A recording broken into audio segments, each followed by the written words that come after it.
Good morning student, welcome to class 3rd. This is your English lecture. Today we read lesson 4 The Three Wise Men. बेटा कल हमने lesson read करा था, उसमें हमने ये बताया था कि अपने समय के कुछ बुद्धिमान व्यक्ति जो थे वो नसरुद्दीन की डिस्ट्रिक्ट में जाते हैं अपने क्वेश्चंस के आंसर को फाइंड आउट करने के लिए। तो नसरुद्दीन से फर्स्ट जो वाइज मैन होता है वो क्वेश्चन पूछता है कि हमारे वर्ल्ड में का एग्जैक्ट सेंटर कौन सा है। तो नसरुद्दीन उसको आंसर देता है कि वो मेरे राइट हील के एड़ी के नीचे है। तो वाइज मैन बोलता है कि आप ये कैसे कह सकते हैं। तो वो कहता है अगर आपको मुझ पर विश्वास नहीं है, नसरुद्दीन बोलता है उस वाइज मैन से कि अगर आपको विश्वास नहीं है तो आप उसको मेज़र करके देख लो। तो वो चुप हो जाता है। फिर सेकंड वाइज मैन उससे पूछता है कि इस स्काई में कितने स्टार्स हैं। तो वो कहता है जितने मेरे डोंकी के बॉडी पे हेयर्स हैं उतने ही आसमान में तारे हैं। तो वाइज मैन बोलता है सेकंड वाइज मैन कि आप कैसे प्रूव कर सकते हो। तो वो कहता है अगर आपको विश्वास ना हो तो आप डोंकी के हेयर्स को काउंट करके देख लो। अब हम आगे लेसन पढ़ेंगे। That foolish talk said the other. तो तीसरे ने कहा क्या बकवास करते हो।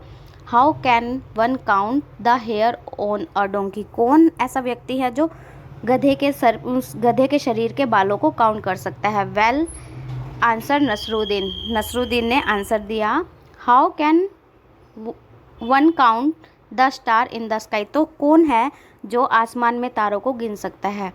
If one is foolish talk so it is the other. अगर वो मूर्खों वाली बात है तो ये भी मूर्खों वाली बात है। The second wise man was silent. तो दूसरा जो बुद्धिमान व्यक्ति था वो भी चुप हो गया। The third wise man was becoming annoyed with Nasruddin and his answer. तो जो थर्ड वाइज मैन दोनों के आंसर सुन चुका था वो नसरुद्दीन से अब बहुत ज़्यादा चिढ़ जाता है। तो नसरुद्दीन को वो क्या कहता है। सो ही सेड, वो बोलता है you seem to know a lot about your donkey. क्या तुम अपने गधे के बारे में बहुत ज़्यादा जानते हो। So can you tell me how many hairs are there on its tail. तो आप मुझे ये बताओ कि आपके गधे की पूंछ में कितने बाल हैं। यस आंसर नसरुद्दीन कहता है हाँ क्यों नहीं। There are exactly as many hair on its tail as there are in your bread. कि मेरे गधे की पूंछ पे उतने ही बाल हैं जितने आपकी दाढ़ी में हैं। How can you prove that said the other. तो उसने बोला कि तुम ये कैसे प्रूव कर सकते हो। I can prove it very easily. कि मैं बड़ी ईजली से ये चीज़ प्रूव कर सकता हूँ कि मेरे गधे की टेल में जितने भी हेयर्स हैं उतने ही आपकी ब्रेड में हैं। नसरुद्दीन उसको आंसर देता है you can pull one hair out of my donkey's tail. वो कहता है कि आप मेरे डंकी की टेल में से एक बाल को पुल करना, खींचना। For each hair I will pull out one of your beard. जैसे ही आप उसकी टेल में से एक बाल को खींचोगे मैं भी आपकी दाढ़ी में से एक बाल को खींचूंगा। If the hair on my donkey's tail do not come to an end to exactly the same time as the hair in your bread.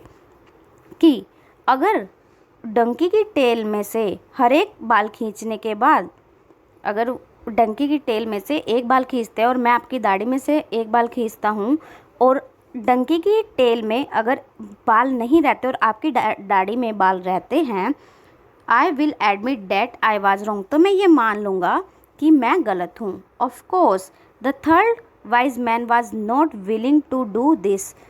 तो जो ये सुनते ही थर्ड वाइज मैन क्या कहता है कि नहीं, जो थर्ड वाइज मैन होता है वो इस बात के लिए एग्री नहीं होता। So the crowd declared Nasruddin the winner of the day's argument. तो नसरुद्दीन को वहाँ की जो भीड़ होती है वो वहाँ का डिक्लेयर कर देती है कि वो वहाँ का सबसे इंटेलिजेंट पर्सन है। Thank you class, have a nice day.